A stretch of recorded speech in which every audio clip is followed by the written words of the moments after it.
Hi everyone. Can you guys hear me? And can you see my screen?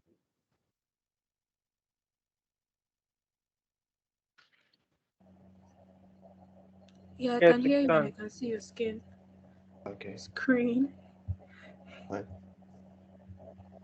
Okay, so Zina, but I'd appreciate if you muted your microphone because the background sound. Thank you. Okay, so this week we are going to be working with C Sharp. We are going to be treating the fundamentals of C Sharp and how we can apply it to Unity. First of all, my name is Samuel Abiodun. I'm a game developer. I used to be a motion designer and video editor before I made a transition into game development. And I love creating engaging experiences. I love to please my users. Yeah, so I'm going to be the assistant tutor for this class. And let us get right into the content for this week's class. So first off, we are going to be talking about the fundamentals of C Sharp, understanding the need to knows in C Sharp. Then next up, we'll be talking about implementing user inputs in C Sharp for Unity. Then thirdly, we'll be talking about creating movement boundaries within our scene. So let's get started. As we are all aware, the major requirements to participate in this course are that you have installed Unity 3D Studio and you have Visual Studio on your computers. So fundamentals of C Sharp. So C Sharp is a modern object-oriented and type-safe programming language that enables developers build secure and robust applications that run in .NET. Now, one of the reasons why uses C Sharp is because it is a general purpose language that is very versatile, that's also supporting the concepts or theme that Unity has to be developer friendly and user friendly. So under the core fundamentals, we're going to be talking about variables, conditions and decisions, logical operators, loops, arrays, methods and functions, then finally, object-oriented programming. So first of all, variable and data types. A variable is something that has the ability to vary or change. It is the name given to a storage area that is used to store values of various data types. So we can think of variables as something like a container that we use to store data. Hold on, let me add percent address. Hold on.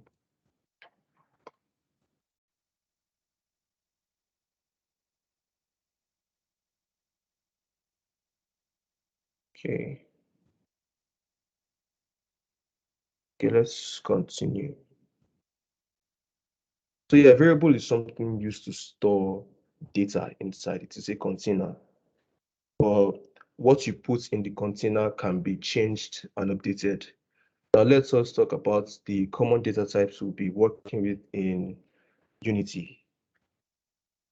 We have the Boolean. Now the Boolean returns two values, true or false, and its keyword is bool, as I have denoted in this snippet over here. Bool smart equals to true. Now, if you type in C# console.writeLine smart, the return value will be true. Then we move on to characters. A character represents a single. Hi, Michael, are you adding them into the group, into the call rather?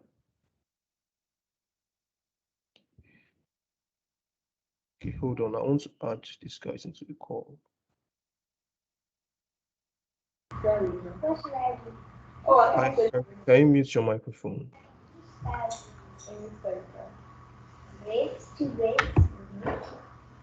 Hello, Fermi. Hi. Good Please, evening. can you mute your microphone? The class is currently going on. Okay.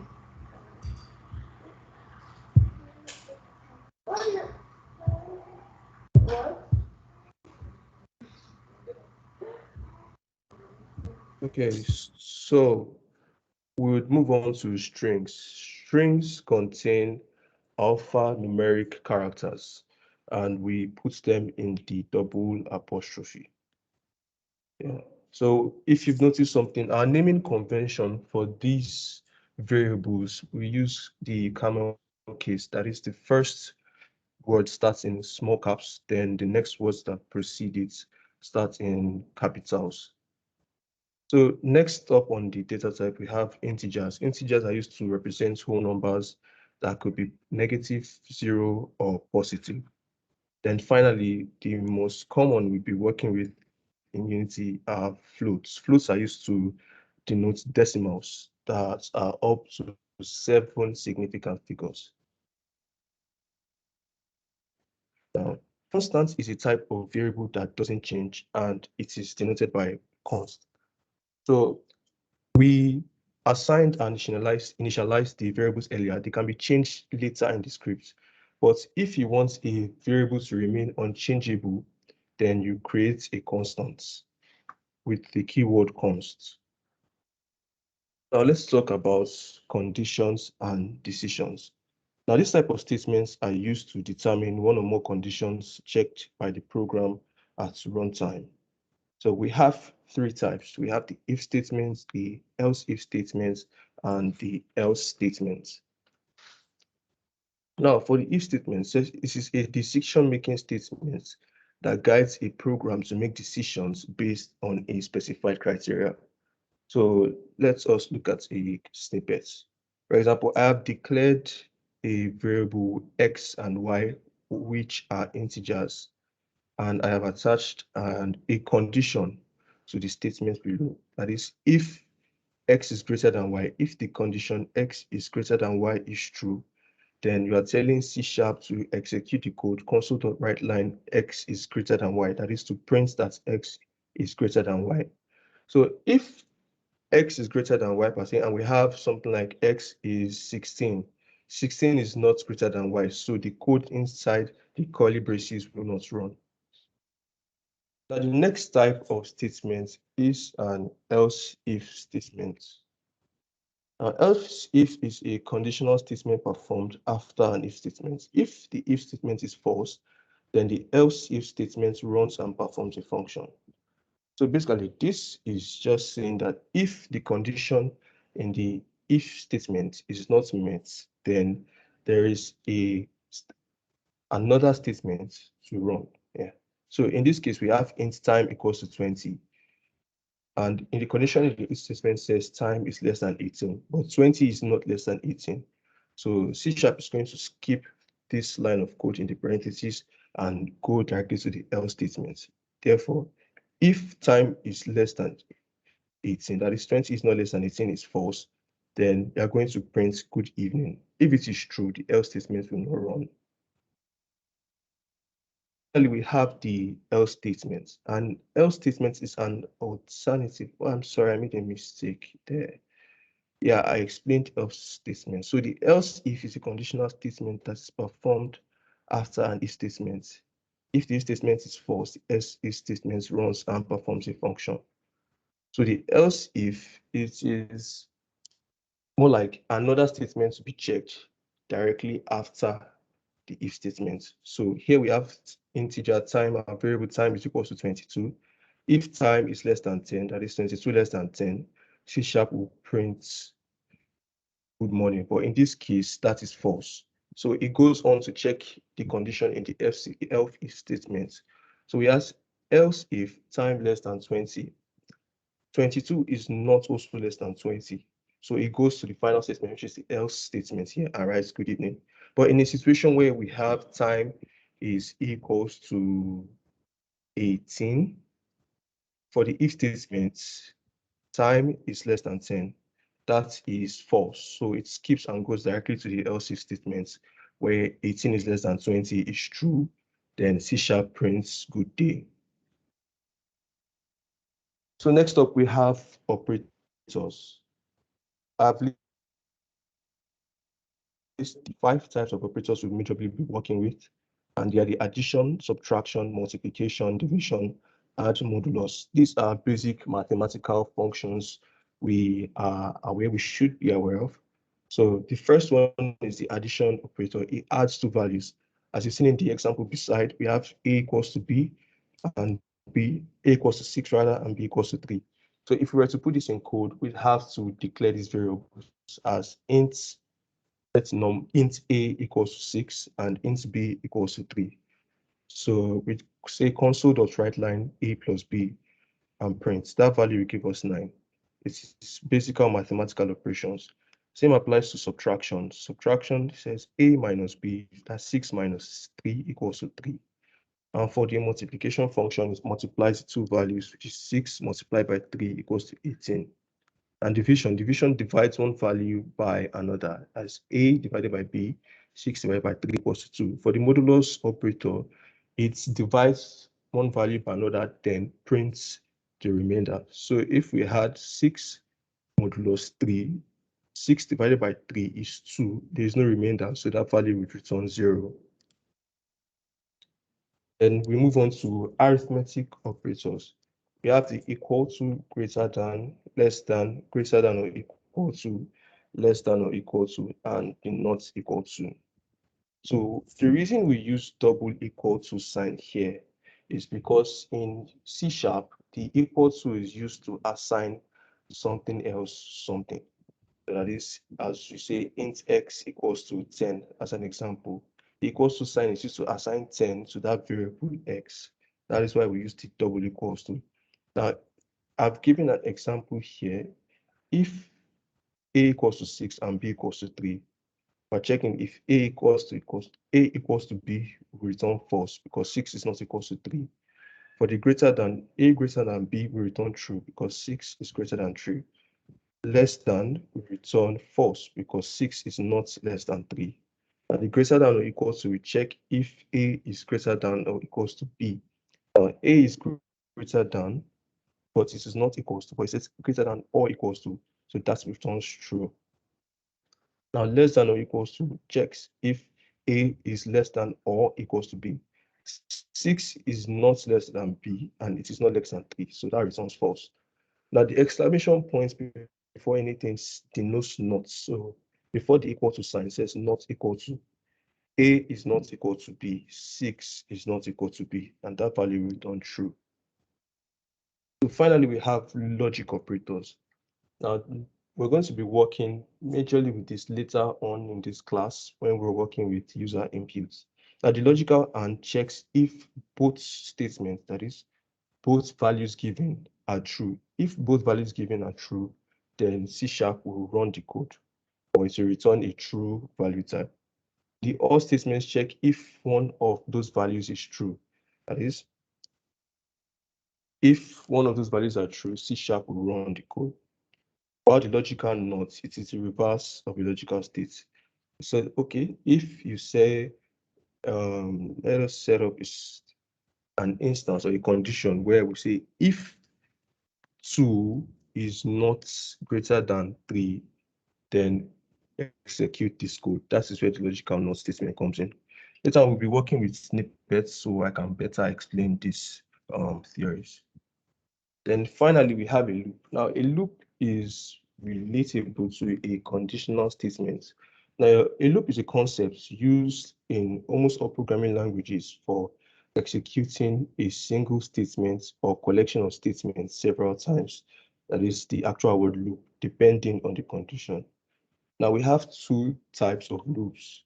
The first type is the entry control loop, and the second one is the exit control loop. Now, a while loop is a kind of entry control loop. It is a loop that runs through a code of a block of code rather, as long as the specified condition is true. So let us go to the snippets. So over here, we have that the variable I equals to 0, which is an integer. Now, the while loop checks if the condition in the parentheses is true, then proceeds to run that line of code. Now, we have while I is less than 5, console.writeLine I.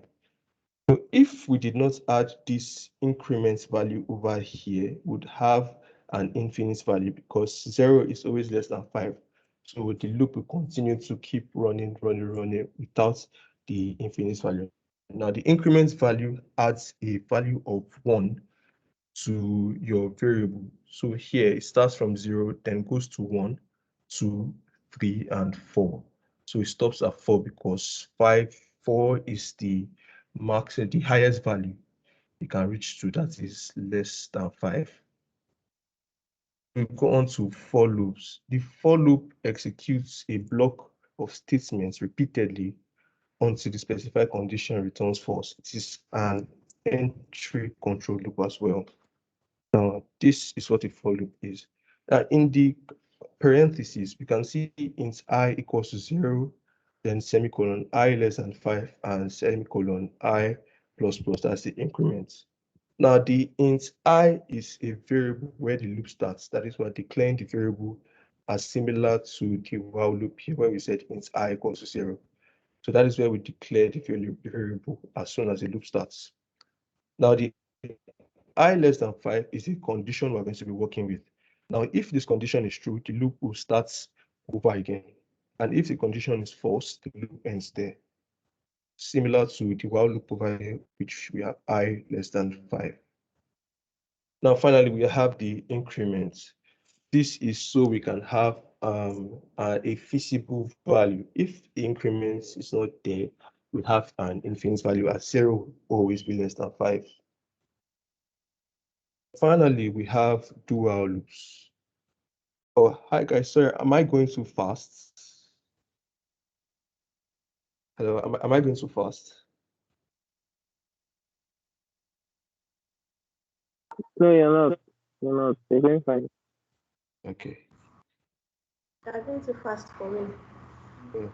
Okay. You're a I'll bit try. fast for me too. Okay. Okay. I would go slowly now. Okay, so let's start again with the while loop. The while loop loops through a block of code as long as a specified condition is true, and it is also an entry control loop. Entry control in the sense that it checks if the condition assigned in the beginning is true before running the block of code. So now we have a variable I, which is an integer we've assigned to be 0.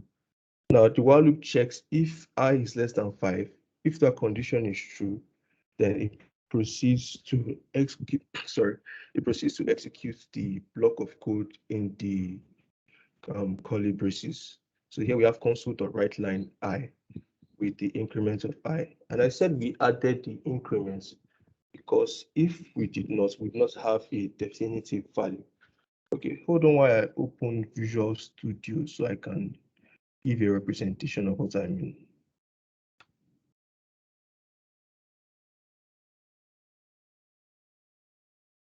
Okay.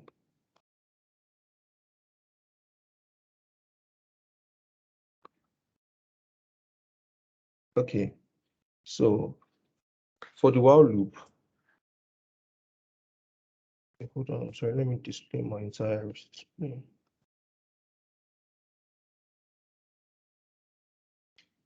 Okay, for the while loop, we have to set a condition in the parentheses first. So I'm going to go ahead and declare a variable I equals to 7. Now we set a condition that if I is less than 14, if I is less than 14, then C# should go ahead and print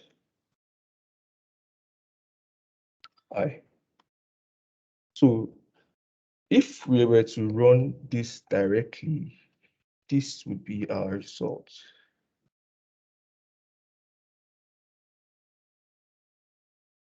Hold on. So we'd have an infinite value because 7 is always less than 14. There is no boundary set. That is why there is no definitive answer. So, but if we added the increment I plus plus, plus plus attached to it means we're adding a value of 1 to that variable. to I plus plus, and we run this. Okay, hold on.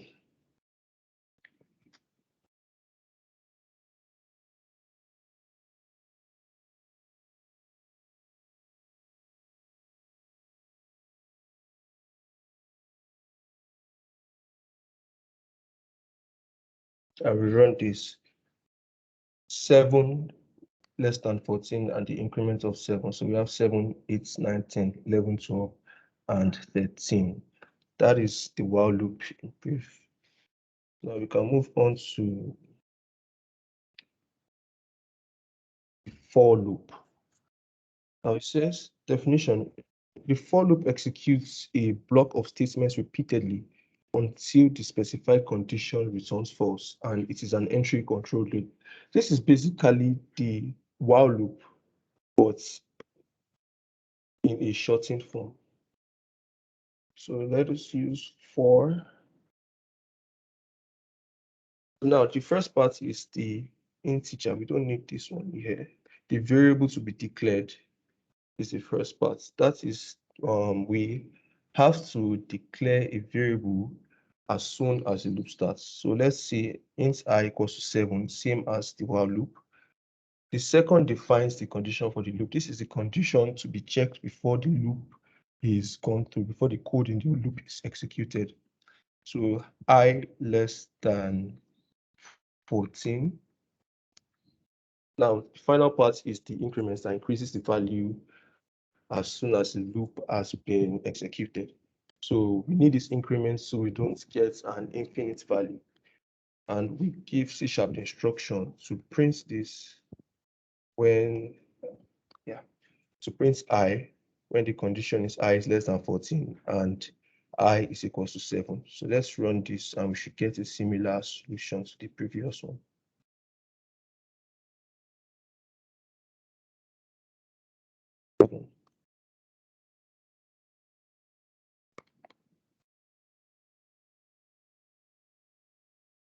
So I can see, oh, I'm sorry.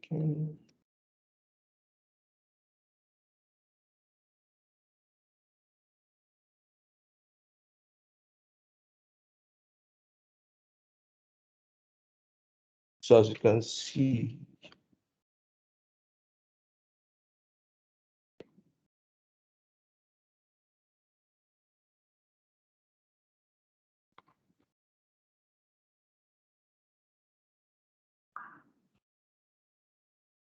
okay, so this should give us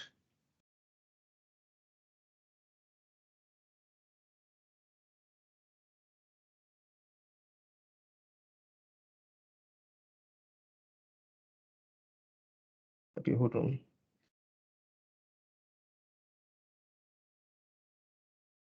Not sure what's wrong. So this should give us the same value as earlier, 7, 8, 9, 10, 11, 12, and 13. So finally, the do while loop is a variant of the while loop. This loop will execute the code block once before checking if the condition is true. Then it will repeat the loop as long as the condition is true. It is an exit control loop. So for the do while loop, the condition is attached after the code to be executed has been written. So we have it here, integer variable I equals to 0, do, that is the code to be executed, console.writeLine I in increments while I is less than 5. So in this instance, the first thing that happens is C# runs through the code to be executed first, and console.writeLine I, the first value is 0. Then it checks if I is less than 5, then it comes back to continue running the code to be executed. So finally, let's go to arrays. An array can be defined as a collection of variables of the same data type considered under the same name and deployed in a contiguous memory location. So to declare an array in C#, we must use the following syntax: data type with your brackets and your array name. Our data type is used to specify the type of array, the type of elements in the array. So it could be an integer, it could be a string, it could be a double, it could be a float, it could be a character as well. So I've put an example below. We have string, then the brackets cars equals to Volvo, BMW, Ford, and Mazda. They are in the double quotation marks because they are strings. And we've given C# an instruction to print cars. Now, how arrays work is the first value, or the first assigned variable, Volvo, the index is 0. So Volvo starts as position 0, while BMW is 1, Ford is 2, and Mazda is 3. So I'll just represent that now. Done.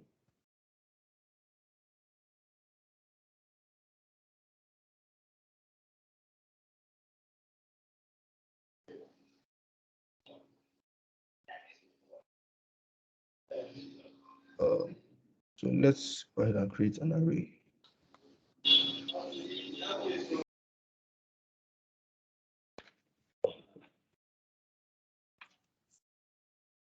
So we say string a bracket r is equals to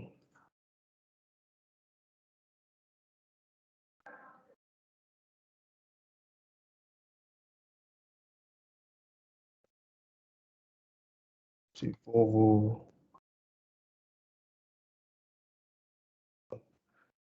let's say Mazda,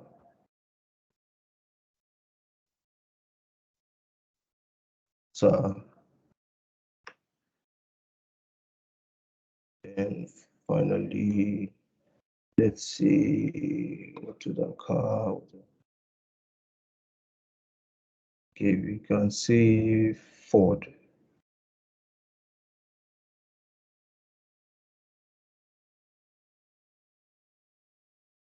Now, this is your set of arrays. If we wanted to print one of the arrays, we'd have to follow them in index form. So it starts from 0, then we have 0, 1, 2, and 3. So we can see console dot line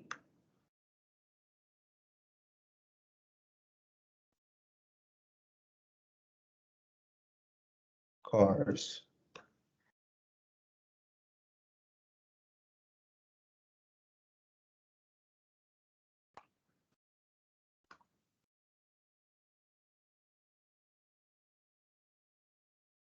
Let's print this.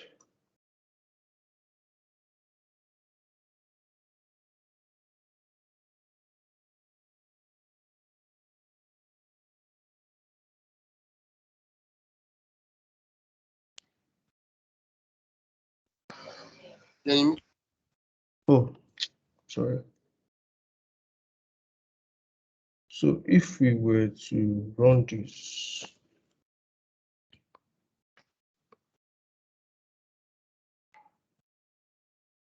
so give us Volvo, that is the first index was Volvo. So if we change this to 2, we should expect to get Toyota. So it returns Toyota. Toyota was fast. Let's go on to methods and functions. A method or methods are a group of statements that can be put together to perform a specific operation and return the result rather to the calling method. So they help to reduce writing the same code multiple times. So basically, a method is just to avoid repetition of code. The main reason we use methods is to avoid repetition of codes and probably basically an easier workflow as well. Sorry guys, am I audible? Can you guys hear me? Yeah. Seems like my microphone is charged. Yeah, we can. Okay. So a method is basically a block of code we can call, which is going to perform a specific task. Now, an example, I've stated an example below. We created a method named my method. and with the code to be executed, console.write line, I just got executed. So back in our main, so we can call back the method by just in this. So parts of a method, we have the access specifier, we have the return type, the method name, the parameter list. This is not important as I've shown below. And finally, the method body. Now, access specifier determines the visibility of a variable or a method from another class. It could be private, it could be public. That the return type, this may return a value. It is the data type of the value the method returns. So if it is not returning any value, we're going to use a void return type.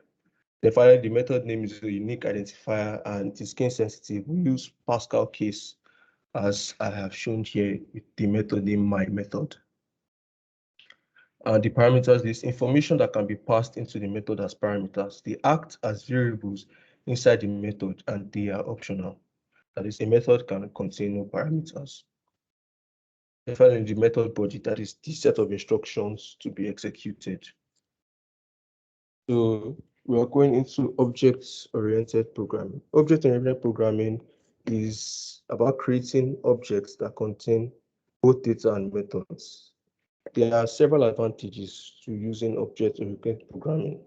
The first is it is faster and easier to execute. Second is it provides a clear structure for the program. That is, it helps to keep C#, do not repeat yourself. It makes the code easier to maintain, modify, and debug, and it makes it possible to create full usable, reusable applications with less code and shorter development times. So under this, we have classes and objects. So classes and objects are the two main aspects of object-oriented programming. An illustration below shows this. So the name of the class is fruits in this example. And objects in that class are apple, banana, and mango. We could have another class named cars. An object type will be Toyota, Mercedes, Benz, Ford, and Audi, and stuff like that. So basically, we use classes to shorten lines of code. So let's move into today's main class. We are going to be talking about implementing user inputs in Unity using C#.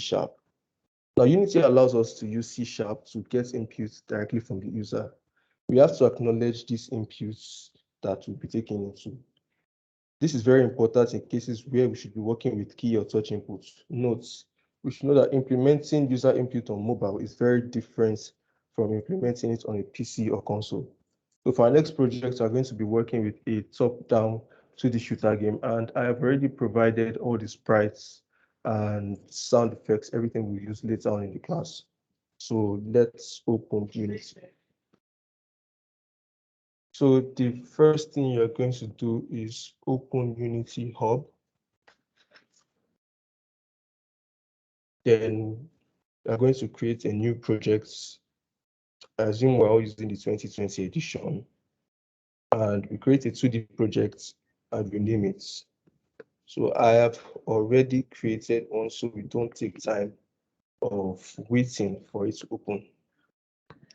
So when you open Unity, you go to your assets, right on your top left corner, you import package and import a custom package. I've prepared the package for this class. So all you have to do is import it into your Unity named 2D Shooter Game. I'm going to upload it and send the link directly after the class. So you can see the list of sprites and assets involved with this project.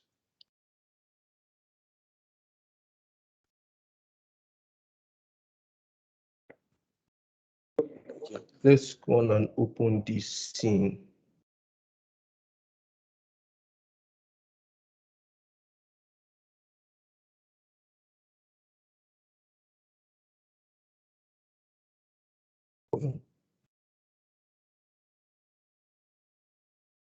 Okay, the scene has been opened. As you can see, we have a 2D space with our game view and rockets, our player rockets inside the game scene. So if we run this, we can see that I have applied some animation using the sprites.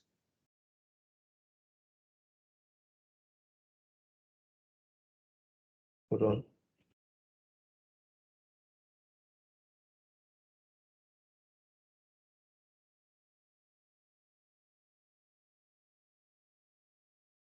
Sorry, I'm having a bit of some troubles. The bar is disturbing it. Okay.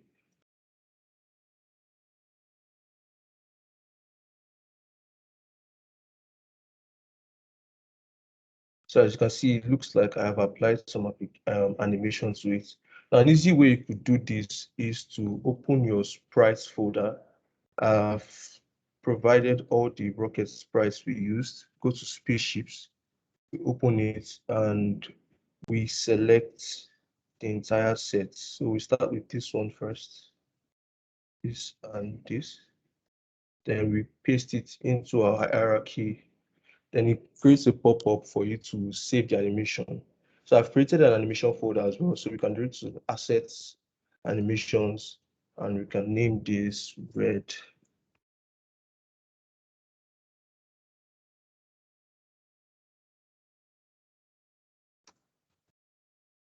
So I'm going to go ahead and disable this address. So we have the red spaceship now. If you go ahead and click play, it combines all four images to create that animation. So as you can see, so we can rename this to be red spaceship. So we already have our game objects. Game objects are going to be working. So what we want to do now is we want to create a script that allows us to control these objects, move it both vertical and horizontal. The first thing you're going to do is open your scripts folder and create new C# script. I will call it player controller. Then we're going to assign the player controller script to the game object by just dragging and dropping on directly on the spaceship. And we can check to see if it does apply over here. Yeah. So we go ahead and open our player controller script and open Unity.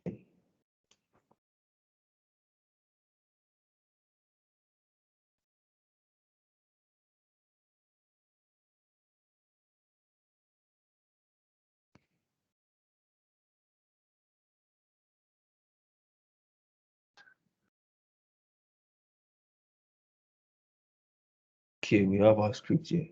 So now remember what we want to do is create a script that allows us to move the game object, that is the player left, right, up and down. So we're going to start with the basics of movement. The first thing we're going to have to do is we have to declare a variable name that we use to store the rocket's position into it. So how we're going to do that is we create a new vector2. Now, we're using a vector2 because vector2 contains two numbers, that is the x and the y components. We're working in 2D.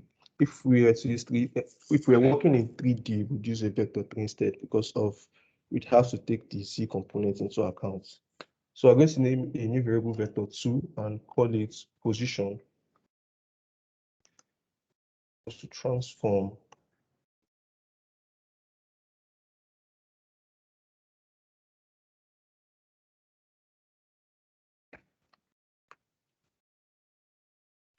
sorry.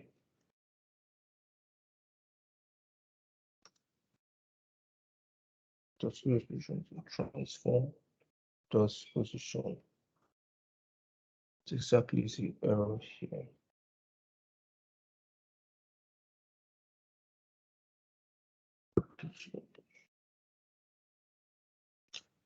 Hold on.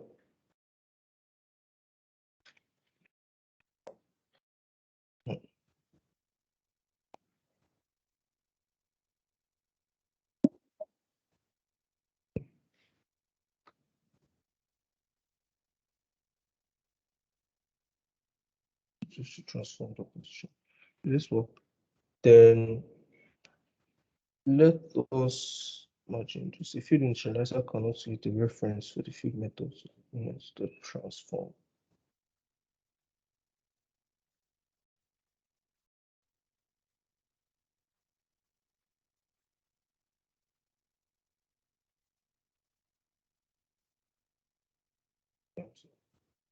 Here. So because of this,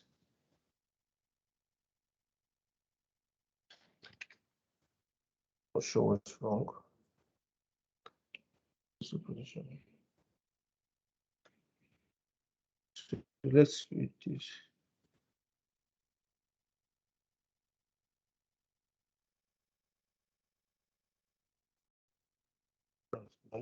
Dot position. Let's go ahead.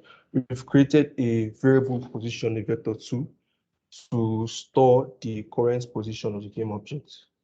Now, next up, we are going to apply motion. Before creating user inputs, let us see what it looks like to move the rocket in a specific direction.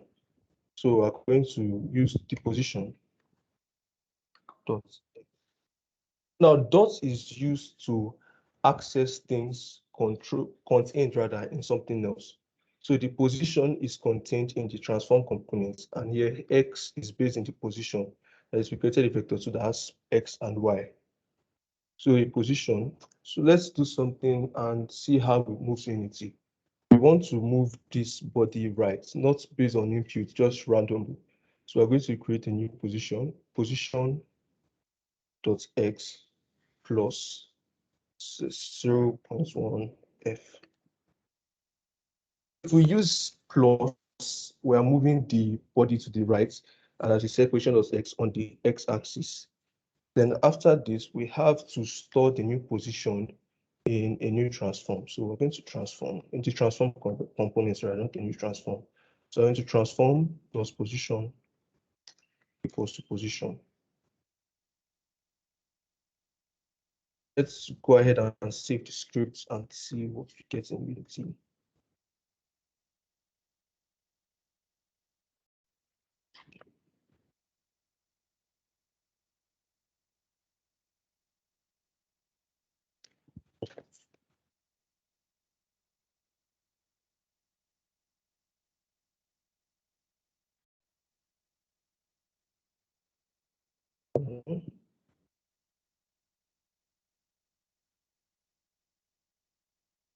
Okay.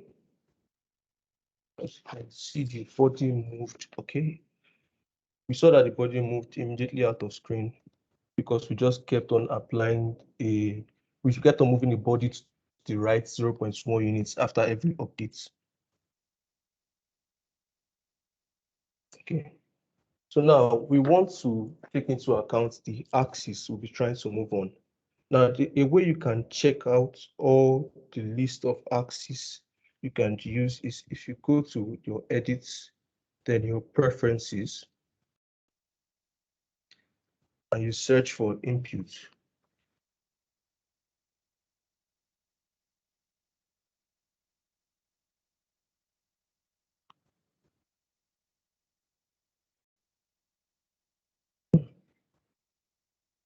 Edit.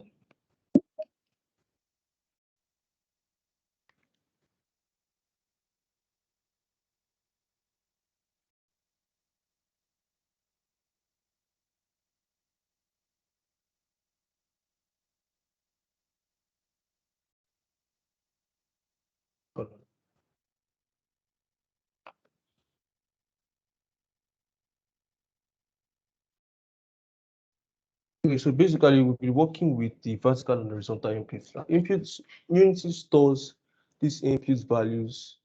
For vertical, we have W, S, up and down. Then for your horizontal, we have AS using your left, right arrow keys on your keyboard. So to move this on the horizontal axis for now, we have to create another variable to take inputs that comes from the horizontal axis itself. So what we're going to do is we're going to create a new variable, a float, and let's call it x input. equals to impute get axis.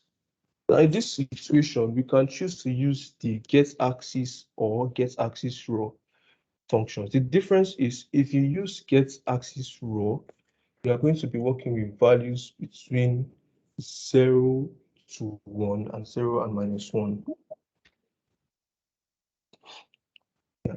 But we're going to be working with the get axis instead because we want them to be definitive values. That is -1, 0, and 1. So impute the get axis. Then we're going to insert the parameter that Unity recognizes, which is horizontal.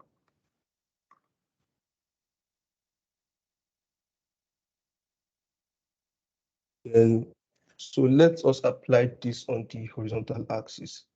The way we're going to do that is, and we can also create a variable for speed, so we don't have hard-coded numbers in our code. So we can create a public, so we can adjust it in our main editor. The public floats.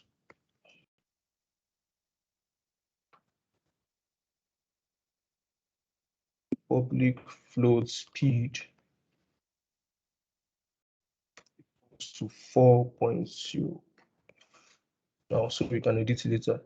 So to move this object on the horizontal axis relative to our direction, we're going to say position.x as before, adding 0.1 units, move this to the right constantly every frame. So now we're going to do it on impute. So position.x plus speed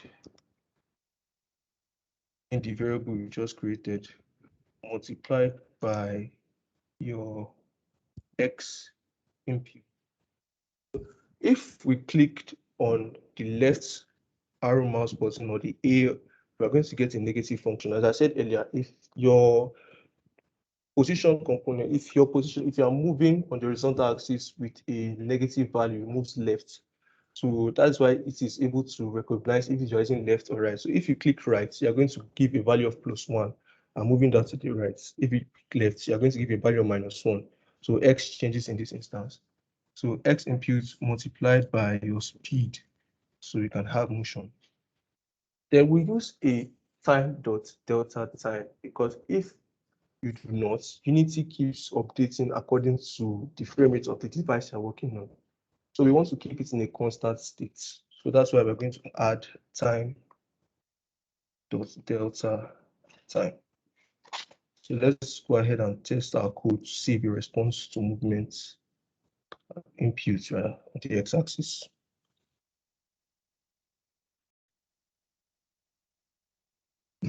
Let's move this.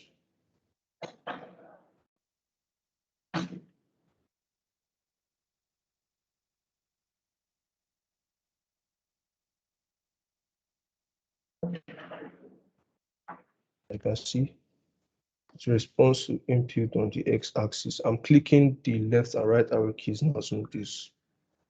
So let's repeat the same process for the vertical axis. So we're going to go ahead and open our script. Then we create another variable for the vertical axis and call it y impute. And impute dot get axis vertical.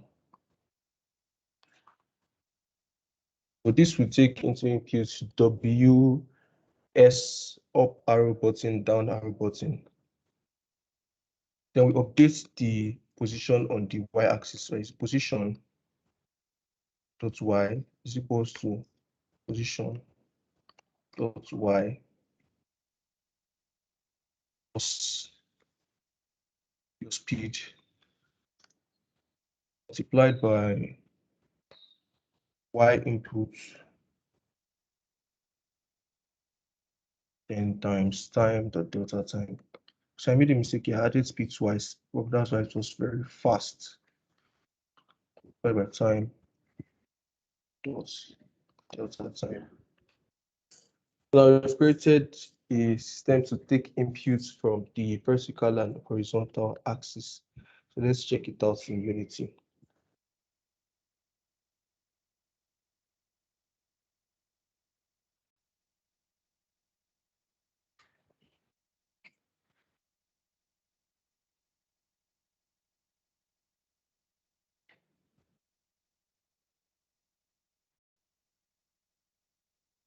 You can see we can move on all axes. So there are different ways of taking in user inputs and use conditional statements as well. But if you notice something here, the rocket goes out of frame. So we're going to fix that using the second input method. So in this situation, let's create another script so we can mess this one up. We can choose to create the script as one, but I prefer to create these two separate scripts so I can provide the scripts and the assets file right after the class. So let's call this new layer controller.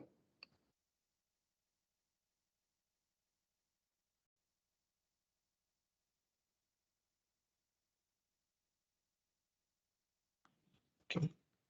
Wait for it to compare scripts.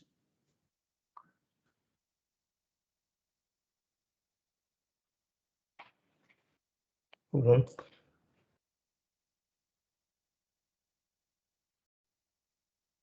So we attach the script to the spaceship and go ahead and open it.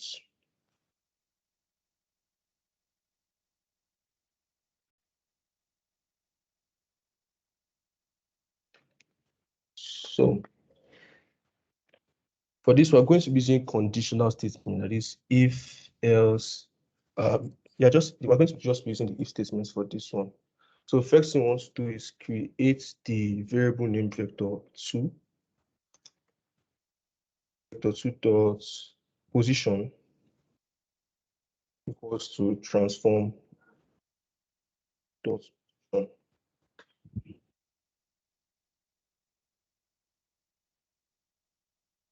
Okay. Now we're going to go ahead and create our if statement. So here we are going to use the input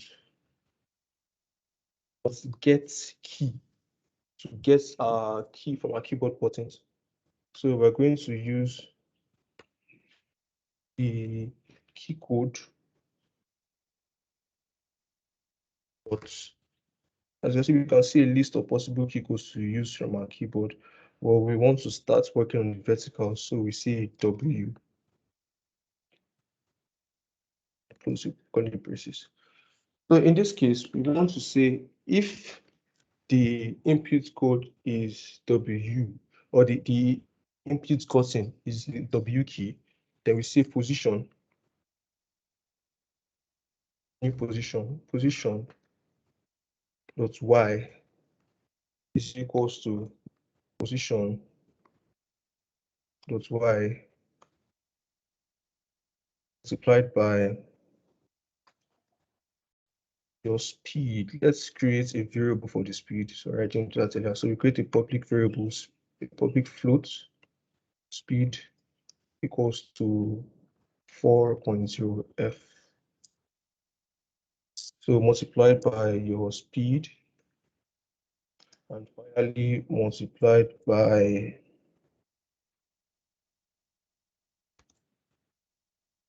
that is time dot delta time. In this situation, we don't need to multiply it by the input being gotten because this code will only run if the condition is met. That is, we want to move the body up. That is why we're using positive speed here. Let's save this and of course transform dot position. So we want to save the new position into its components. To save this, let's check it in Unity by using the W key. First, we have to deactivate or disable the player controller we created earlier so you can see how this one works. So we go click on the red spaceship and deactivate the earlier player controller scripts so we can run it now and see how it works.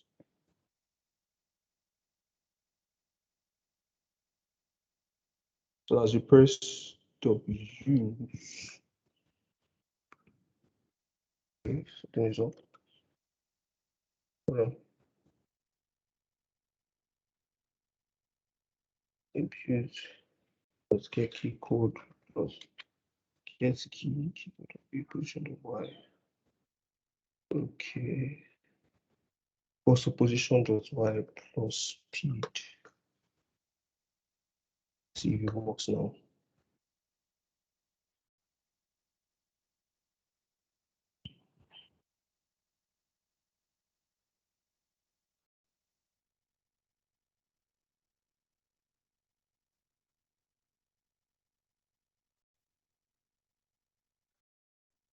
Now when we press W, as you can see, it's response to input. So this way is a bit longer because we have to create for all possible conditions of directions, but it is also easier when we want to create the player boundary. So let's go ahead and complete the rest of the instructions for the rest of the directions. So space shooter game. So this is to move. So you can comment on your code by using double forward slashes. Move spaceship.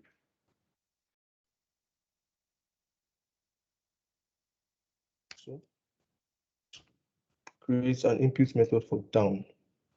That way, rather than doing this, we can just copy this block of code and paste it here. Then we make sure to change W to S, and we change this to minus instead of plus, because minus denotes that it's going into the negative direction, that is down from the origin. So let's repeat this for the horizontal axis. Input.get key code for D. Then for here, we change it to position.x. Position.x because we're working on the horizontal axis.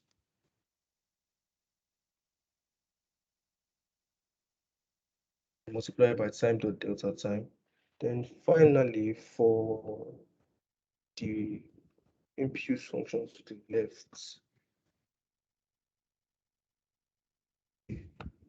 position.x equals to position.x minus the speed because we're moving in the left direction. So let's save this code and check if our script works.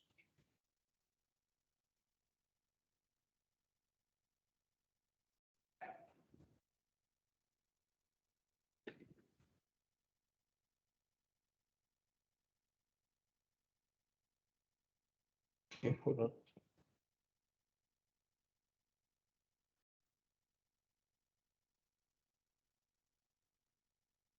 You can see that it accepts input for all axes present. But we still have that problem when we move up, the spaceship goes out of screen. So we can solve that easily using this method, using this input method compared to the other. So what we're going to do is we want to create boundaries. This is where our logical AND key comes in. Our AND our AND operator, logical AND comes in here. So we're going to check for the condition for the top of the view. So we're going up. We're going to check that the key code is W and the player position is not above the limit set. So say position but Y greater than or equals to less than, rather, since we're going up, less than or equals to. So the way we can check this is if we open Unity and go into our scene view, we can see the limits here. So we click on our spaceship and we look at the transform components over here. So if I move the spaceship up, where is the boundary? Okay, I'm going to switch my layout so we can see it easier. I'm going to switch back to this, but I just want us to see how I do it. So game mode layout and our game scene. So we select our spaceship. If I move it up, we're watching the transform components over here.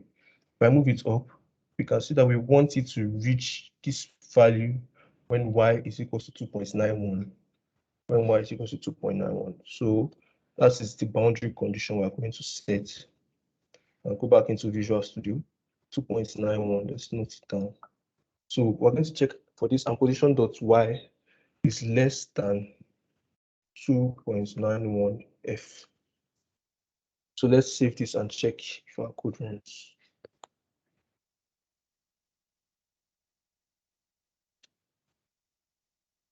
Let's run this.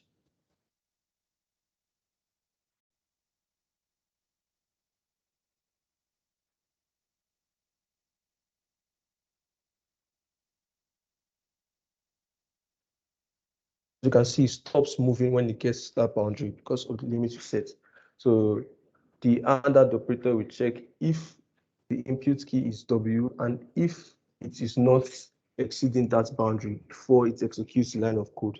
So as we approach there, the code stops running. You can move elsewhere, but that particular boundary stops. So we want to do this thing, the same process we just did for the left bottom and the right, because it still goes out of view there. So we use the same technique with this. I'm going to stop playing the game. Then we move our game object down, watching the transform component so we can look where we want it to stop. We want it to stop around here.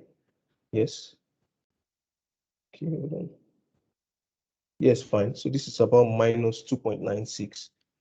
So we go back into Visual Studio. I'm working minus 2.96. So for the key code X in that bottom direction, so we're going to check for this condition and the position dot y is not greater than, is greater than rather, is greater than or equals to minus 2.9, right? Yes, so minus 2.9. So we save this, we assume it to work. Let's finish up the processes on the x-axis as well. We have to check range.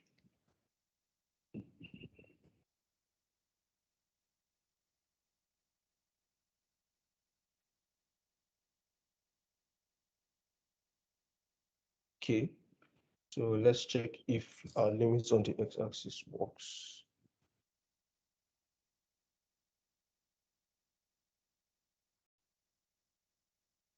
You can see it doesn't exceed that point because of the boundaries you've set. So let's get the position for the x coordinates. So we stop our game and we move our game object to the right so we can see the limit. And that should be minus, that's about 8.23. So let's work with 8.3 or 8.3. Yeah, 8.3 is fine. So undo this, we go back into Visual Studio. This is a longer process compared to the other one, but it is easy to read. And position dot x is less than, oh my goodness, I forgot the value equals to this. Okay, we'll come back to this and position dot x is greater than or to the other direction. Let's check this out. Yeah. The position for the one is What? 8.23. 8.23. Okay, thank you. 8.23. So 8.23. And on the opposite axis, what, since the game object is in the origin, so we can just translate that to be minus 8.23. Save our code and check if the limits work.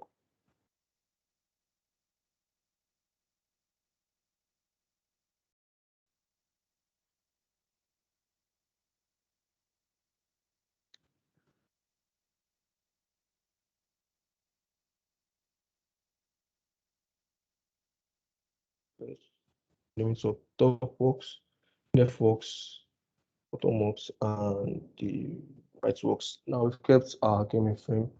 So this is basically what we'll be doing for user input. And I want to show you how to rearrange your game layout just like this. So if we're working from the default layout, you can as well easily rearrange this. So you could bring a hierarchy here if you wanted. If you want a larger working space in your game scene, you could bring the project here. then your console, add it up and bring your game view down. It just depends on what you want to do. You can rearrange it any way you like. So you can get a better view of the game scene and the play view as well. So I'm going to go back to my original layout. So yeah, that is what we'll be covering for this class, just basic user inputs. Down the line, we'll be working with shooting lasers from the rockets, dodging enemies, UI, and other particular sound effects. So if you have any questions at all, you can go ahead and ask now. Does anyone have any question on anything I've done so far?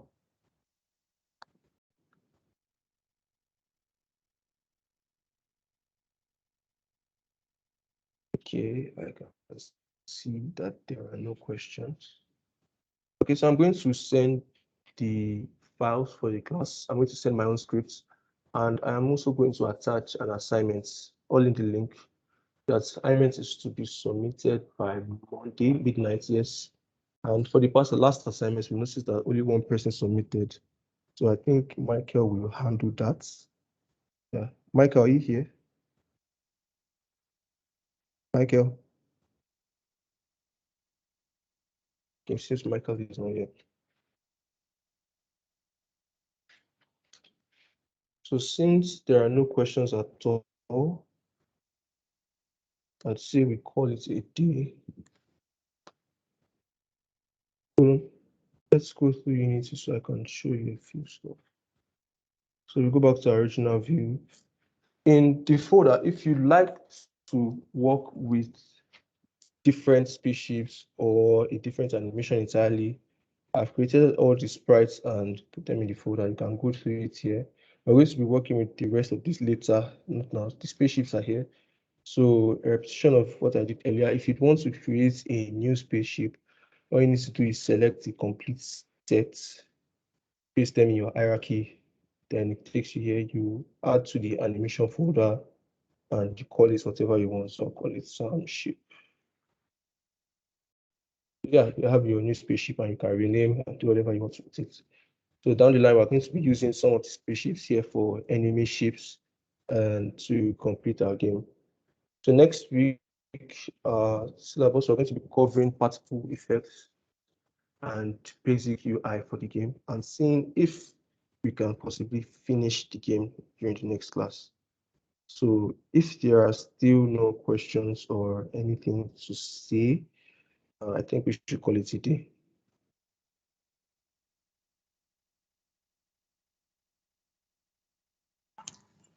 Thank you for your time, Mr. Samuel.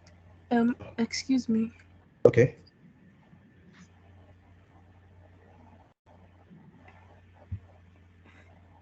I'm listening. Can you Yeah, I hear can. me? Yes, I can. Actually, I'm really lost. Okay. Okay. So I Where? don't understand like 80% of what we just did. Okay. Well, are you talking So I'm the? going to watch the record. Okay. So if I still don't understand, can I just say like, can I just tell you on Slack? Okay, that's fine. That's fine. Okay, That's fine. thank you. But okay. So I'm going to go over the script one last time.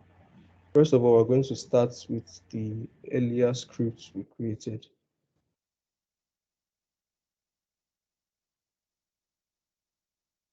Work with the player controller. So over here, the first thing I should have done was created a speed variable to have a monitored variable or a speed value that we can later adjust in Unity. That is why I made it public. So in the updates method, now the start and updates method are functions.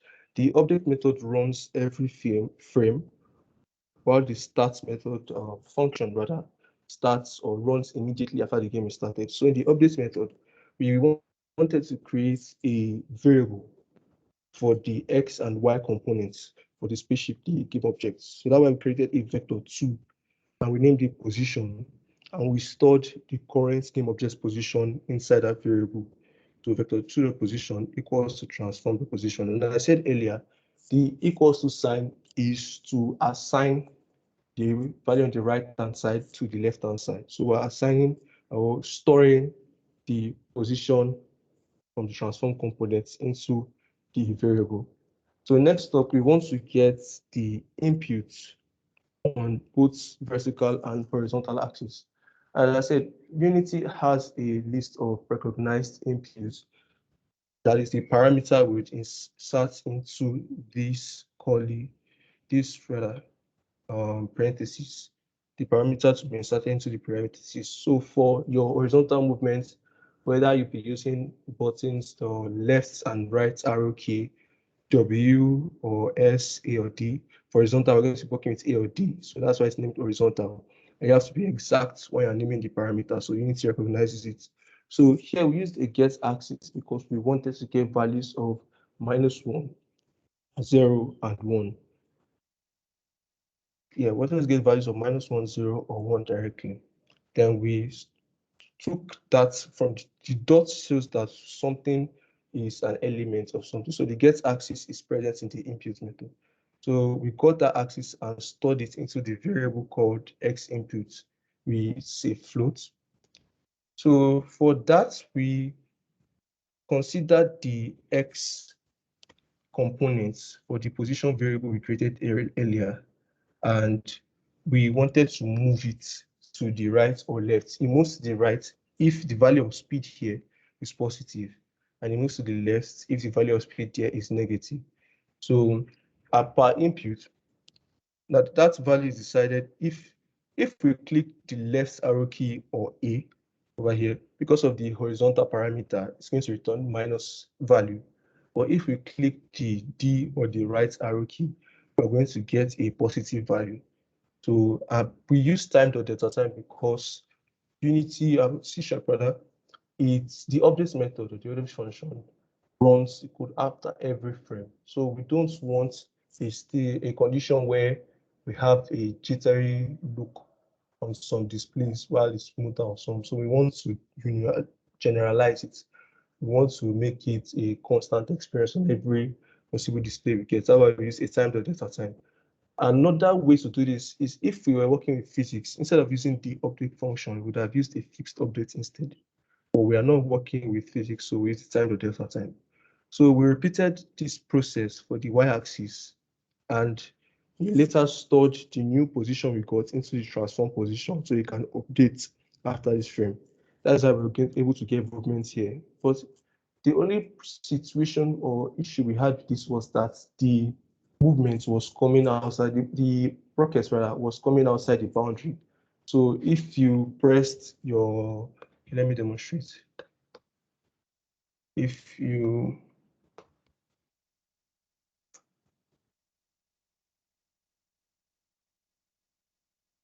let's activate this. So we're using the script I just showed now.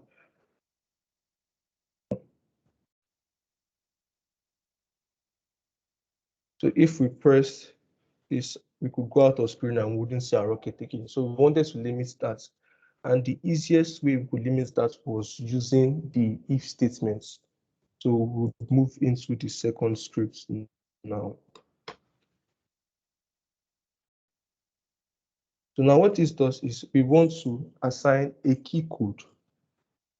A key code is what we're working with. Unlike the other one, the horizontal and vertical parameters cover those directions and components generally. For this one, we're working with specific keys. So for upward direction, we're working with W. And we could as well change this if we wanted. You can see a list of this, and you can see up arrow, down arrow, backspace, but for top, we're working with W. So I'm working with keyboard input for now. So we got that input and stored this. So now we're saying if the key code, the input received is W, then we should run this condition down. I later added on that if the input received is W and the position of the parent game object is less than equal to 2.91F, as we checked in the game scene view to see when the spaceship went out of camera view or the scene view, then only if those both conditions are true, then the position on the Y component should be either the position of the Y component should be taking up at its speed. We're working with positive now. So it moves upwards and we stored that new position into the transformed position. So we repeated this for S. So only if the key code received is S and it is in the downward direction, then the instruction that the body should be moved in the downward direction with respect to the time. We created this thing. We updated the new position inside the transformed position. So we repeated this over time to get all our input methods and boundaries involved. So later on, we're going to be using the other scripts to create a shorter but more complicated boundary for our rockets to remain in view. So does anyone else have any issues they'd like to share or any problem, any questions they have?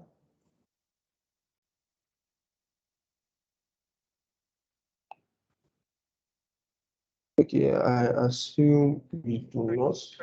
Okay. Yeah, if we're doing the assignment, do we have to like use your method? Well, there are different input methods, so you are free to use any method you'd like. Just to get the result, right? Yes, as long as you get the results. Excuse me. Yeah. Is it compulsory to use Micro Visual Studio texting? Well, I think Unity is more optimized with Visual Studio, but you can use other IDEs. I know you can use JetBrains or Atom, but I think it is more optimized with Visual Studio. But still, it's your choice. I think it depends on choice. Yeah.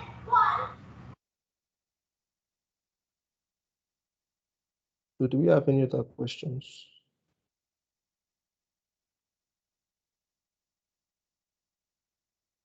Okay, since we do not have any questions, I'm going to upload and send the assignments as well as the asset files to our Slack group. So we can call it a day.